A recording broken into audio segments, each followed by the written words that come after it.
तो आज यानी 5 सितंबर को मैं देख कर के आया हूँ दी बंगाल फाइल्स और इस दिन बॉक्स ऑफिस पे 3-4 फिल्में रिलीज हुई। लेकिन सबसे पहले मैं सोच करके गया था कि बंगाल फाइल दूंगा, एक सप्ताह से पहले से ही सोचा हुआ था। ऐसा इसलिए कर रहा हूँ कि विवेक रंजन अग्निहोत्री की ये फिल्म है और इनकी फिल्म में सबसे पहले देखा हूँ दी टास्केंट फाइल्स।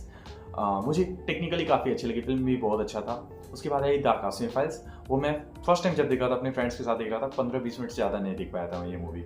और मुझे याद है फिर कुछ टाइम बाद ही उस फिल्म को कंटिन्यू कर पाया, फिर पूरा देखा था। तो और वो मूवी बॉक्स ऑफिस पे भी देखोगे ना तो उसी तरह से उसका ग्रोथ है। फर्स्ट डे शायद 1 या 2 करोड़ या 3 करोड़, जो भी मुझे एग्जैक्ट फिगर नहीं याद है, लेकिन मैं उसका ग्रोथ देखा था। आप सेकंड वीक में जाकर के देखो वो डबल फिगर में जाती है, उसके 10 गुना जाती है जो फर्स्ट डे में फिल्म ने बॉक्स ऑफिस कलेक्शन किया था। तो इससे पता चलता है ऑडियंस को कितना अच्छा लग रहा था वो मूवी। और वो फिल्म टेक्निकली भी काफ़ी अच्छी बनी हुई थी। और फिर उसके बाद आती है दी वैक्सिंग वार। हालांकि वो बॉक्स ऑफिस पे फ्लॉप मूवी थी और मेरा चैनल पे भी फर्स्ट मूवी वही था, द वैक्सिंग वार। ज़्यादा व्यूज़ नहीं थे, फर्स्ट वीडियो में डाला था। मैं सोचा था कि अब से मैं रिव्यूज करना स्टार्ट करूँगा, फिल्में मुझे पसंद थी। चलो चैनल के बारे में बाद में बात करते हैं। लेकिन वो फिल्म में मुझे अच्छा लगा था, मैं रिव्यू में बोला था कि मुझे फिल्म टेक्निकली काफ़ी अच्छी लगी। फिल्म बॉक्स ऑफिस पे फ्लॉप है, अभी मैं बता रहा हूँ, टू बी ऑनेस्ट। जैसा मुझे लगता है मैं बोलता हूँ यार, ऐसा नहीं कि मैं किसी मूवी के बारे में जैसा फील करता हूँ बोल देता हूँ, चाहे वो बॉक्स ऑफिस पे कैसा भी लगा हो, लोग क्या सोचें, उसके अदर रिव्यूज़ क्या है, मुझे फर्क नहीं पड़ता है। उसके बाद दी बंगाल फाइल्स जब आई तो मुझे एक्सपेक्टेशन हाई था इस बारे में, और क्या ही एक्सपेक्टेशन को मैच कर पाती है इस फिल्म के बारे में लास्ट में बात करेंगे। लेकिन अभी सबसे पहले इसके स्टोरी के बारे में बात करते हैं। बेसिक स्टोरी लाइन बताऊंगा और कोई स्पॉइलर नहीं दूंगा। फिल्म की कहानी 2 टाइमलाइन पे चलती है। एक तो आज़ादी के पहले की कहानी चलती है और जो सेंट्रिक पॉइंट रहता है वो डायरेक्ट 1946 की डायरेक्ट एक्शन डे जब हुई थी कोलकाता में, द ग्रेट कैलकाटा किलिंग के नाम से भी जानते होगे, इंटरनेट पे आप सर्च कर सकते हो उस समय की। और एक प्रेजेंट टाइम में एक जगह है बंगाल में जहाँ पे एक लड़की को किडनैप कर लिया जाता है एक लोकल एमएलए के द्वारा, और इस केस को हैंडल करने के लिए Darshan Kumar as a IPS officer जाते हैं। और जिस तरह से वो केस को इन्वेस्टिगेट करते हैं, फिर धीरे धीरे बैक स्टोरी यानी कि आज़ादी से पहले डायरेक्ट एक्शन डे पे जो हुआ था वो दिखाया जाता है, और दोनों लगभग पैरेलल चलती रहती है कहानी। सबसे पहले कास्ट परफॉर्मेंस की अगर बात करूं तो कास्ट में तो सबसे पहले दर्शन कुमार एज ऑफिसर, पल्लवी जोशी, मिथुन दा के बेटे का रोल जिन्होंने किया है, सॉरी मिथुन दा के बेटे ने जो रोल किया काफ़ी अच्छा लगा मुझे उनका रोल। बहुत टाइम बाद देखा कि कोई स्टार का बेटा का मुझे एक्टिंग पसंद आया हो। और फिर और कौन बच गया, हाँ पल्लवी जोशी की जो यंग एक्ट्रेस का रोल किया वो मुझे काफ़ी अच्छी लगी, मुझे नाम नहीं याद आ रहा है, सॉरी उसके लिए।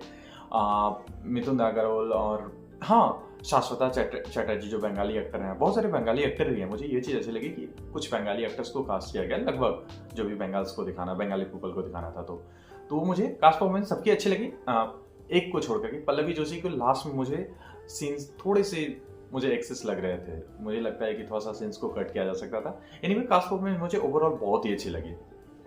फिल्म का स्टोरी भी वेल रिसर्च लगा, मतलब जितनी भी आप सीन्स देखते हो 1946 को जो जिस तरह से रिक्रिएट किया गया है, या फिर अभी के समय को जो दिखाया गया बंगाल में, वो काफ़ी एक्यूरेट लगता है। और फिल्म की कहानी वेल रिसर्च रखती है, लाइक जितनी भी डायलॉग बोला गया है, जैसे लाइक कि अब 1946 के समय को दिखाया गया तो आपको गांधी जी का रोल दिखाया गया है, नेहरू जी का रोल दिखाया गया है, जिन्ना का रोल दिखाया गया है, उसमें के गवर्नर का, उसमें बंगाल चीफ मिनिस्टर का जो थे उनका रोल दिखाया गया है। तो जितनी भी उन लोगों ने जो मेन डायलॉग्स दिए हैं फिल्म में, जो कि आपको जरूरी लगते हैं, वो डायलॉग्स काफ़ी वेल एक्यूरेट है। मतलब ऐसा नहीं कि उसे डायरेक्टर ने काल्पनिक डायलॉग दिए गए हैं अपनी फिल्म को जस्टिफाई करने के लिए, ऐसा कहीं पे भी आपको नहीं है। जितनी भी डायलॉग्स हैं, मेन डायलॉग्स, वो सारे कोटेड हैं, पहले से कोटेड हैं, आप लोग बुक्स में पढ़ सकते हो, हिस्ट्री में देख सकते हो। लाइक मैं एग्जाम्पल दूँ तो डायरेक्ट एक्शन डे जब होता है, उसके बाद जब हिंदू यूनाइट होते हैं और फिर रिटेलिएट करते हैं मुस्लिम लोगों पे, तब जो डायलॉग है कि जिसका डर था मुझे वही हुआ, हिंदू लोग यूनाइट हो गए। तो ये जो डायलॉग है वो आप हिस्ट्री में पढ़ सकते हो कि ऐसा बोला गया था। तो जितने भी डायलॉग, लाइक गांधी जी ने जो डायलॉग दिए गए हैं, नेहरू जी को जो डायलॉग है, फिर जिन्ना जो भी बोला गया वो वेल कोटेड है, आप लोग जाकर के पढ़ सकते हो। तो ऐसा कुछ नहीं कि कोई काल्पनिक डायलॉग बोला गया है, मेन डायलॉग्स, कोई जा रहा है आ रहा है ये सब डायलॉग की बात नहीं कर रहा हूँ मैं। तो ये सब मुझे काफ़ी रियल रिसर्च लगी। और जो प्रेजेंट टाइम में भी स्टोरी चलती रहती है, लाइक मुर्शिदाबाद की कहानी को आप देखोगे तो आप रिलेट करोगे कि हाँ इस टाइप की चीज़ें हो रही हैं। और किस तरह से, लाइक हम लोग संदेश खली वाला न्यूज़ देखे, ऐसा ही कुछ न्यूज़ था ना कि एक लोकल एमएलए वहाँ पे जो क्राइम कर रहा है, रेप कर रहा है, मर्डर कर रहा है, और उससे उस समय काफ़ी न्यूज़ मिलेगी, लेकिन फिर उसके बाद क्या हुआ उस न्यूज़ का? कुछ नहीं। और यही आज के दौर पे जो प्रेजेंट टाइमलाइन दिखाया गया वो दिखाया जा रहा था, उसे दिखाने की मुझे लगा कि कोशिश की जा रही थी। तो फिल्म मुझे वेल रिसर्च लगी, कहानी भी मुझे ऑन पॉइंट लगा, मुझे नहीं लगा कि कहीं पे भी कहानी इधर उधर गई हो, बिल्कुल एक एक्यूरेट कहानी रखेगी। फिल्म की ये सारी अच्छी बात, कास्ट परफॉर्मेंस के बारे में बात के लिए अच्छी लगे, बीजीएम वगैरह के सॉन्ग्स वगैरह जो भी, ऐसा नहीं कि कोई प्रॉपर सॉन्ग्स है बीच में जहाँ पे आप थिएटर में बैठ करके सॉन्ग देखो, वैसा भी नहीं, लेकिन जहाँ पे भी सॉन्ग्स थोड़े बहुत यूज करेंगे वो अच्छे लगते हैं आपको। फिल्म की अगर निगेटिव पॉइंट के बारे में बात करूँ तो सबसे पहले फिल्म है 3 घंटे 25 मिनट की, और मुझे लगता है सबसे बड़ा निगेटिव पॉइंट है। फिल्म आराम से आधे से 30 या 45 मिनट को आराम से कट किया जा सकता था, और ऐसा नहीं है कि आप 45 मिनट की मूवी को कट कर देते तो फिल्म जो है ऑडियंस पे वो इम्पैक्ट नहीं डाल पाती। मुझे लगता है उतना ही इम्पैक्ट डालती। इससे और अच्छा ये होता है कि ये फिल्म जो है और ऑडियंस तक पहुंचती, क्योंकि जितना ज़्यादा शॉर्ट रखोगे मूवी, जितना ज़्यादा लोग उसे देख पाएंगे वो ज़्यादा है, क्योंकि ऐसी टॉपिक पे फिल्म में लोग वैसे भी उतना नहीं दिखती, क्योंकि फिल्म में कन्वर्सेशन होते रहता है तो होती रहता है, और आपके उनके कन्वर्सेशन को, उनकी सोच को समझना होता है। मैं एग्जांपल के तौर पे अगर दूं, या फिर एक्शन से, लाइक गांधी जी जो करते हैं, जहाँ पे एक सीन है जहाँ पे हिंदू जब रिलेट करते हैं तो फिर हथियार डालने के लिए गांधी जी अनशन पे चले जाते हैं, तो इन सभी सीन से हम रिलेट कर पाते हैं। लाइक एग्जांपल के लिए मैं दूं तो जब हमारा देश आज़ाद हुआ और इंडिया और पाकिस्तान का पार्टीशन हुआ तो कुछ अमाउंट अलॉट किया गया पाकिस्तान को, क्योंकि वो नई कंट्री बनी थी तो उन्हें कुछ अमाउंट अलॉट किया जाता है। मुझे एग्जैक्ट फिगर नहीं याद है, मुझे जहाँ तक याद है 40 करोड़ समथिंग था। तो 40 करोड़ में इंडिया ने स्टार्टिंग में पाकिस्तान को 10 करोड़ ही दिए, और फिर जैसे जैसे बॉर्डर पे चीज़ें सही होती जाती है वैसे वैसे पैसे देने की बात हुई थी। लेकिन पाकिस्तान जो है उस पैसे की डिमांड करने लगा, बचे हुए पैसे मांगने लगे, और उस समय माहौल काफ़ी ख़राब चल रहा था, डर था, कश्मीर वगैरह का इशू चल रहा था।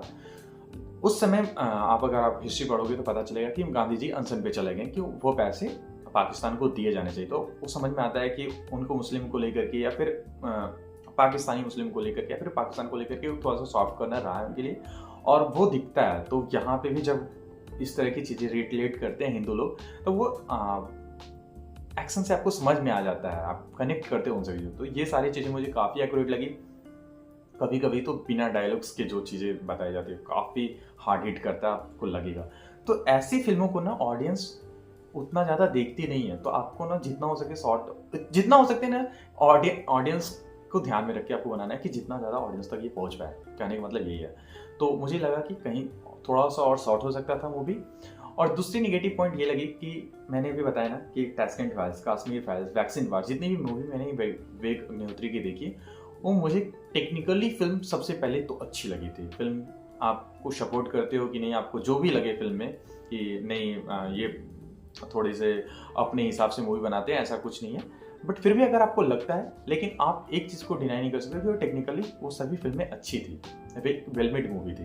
इस फिल्म के बारे में मैं ऐसा नहीं कर सकता हूँ। ये मुझे लगा कि टेक्निकली उतनी अच्छी फिल्म नहीं लगी जितनी ये टैशकेंट फाइल्स और कश्मीर फाइल्स और वैक्सीन वार के बारे में बात किया। आप CGI को ले लो, लाइक कलकत्ता के जितने सीन्स दिखाए गए हैं वो आपको CGI उतना अच्छा नहीं लगे। हाँ, कलकत्ता में ये फिल्म शूटिंग नहीं करने दी गई, बंगाल में शूटिंग नहीं करने दिया गया, वो रीज़न हो सकता है, लेकिन फिर भी आप CGI को अच्छा कर सकते हो आपको। एनीवे, मुझे CGI मुझे उतना अच्छा नहीं लगा।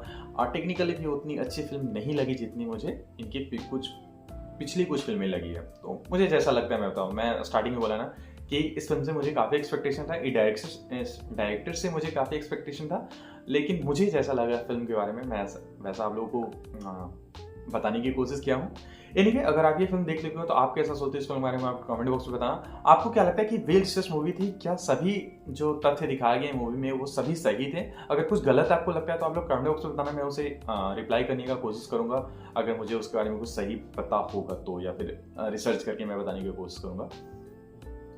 एनीवे, अगर आपको लगता है कि मैं इसी तरह से हर मूवी का ऑनेस्ट ओपिनियन करता हूँ तो आप लोग प्लीज़ चैनल को सब्सक्राइब कीजिए, और अभी तक वीडियो देख लिया, वीडियो आपको अच्छा लगा है प्लीज़ वीडियो को लाइक कीजिए। कुछ अच्छा नहीं लगा तो आपको कमेंट बॉक्स में बताना कि क्या अच्छा नहीं लगा, मैं सुधार करने की कोशिश करूँगा। एनीवे, देखते रहिए your ultimate guide. Thank you.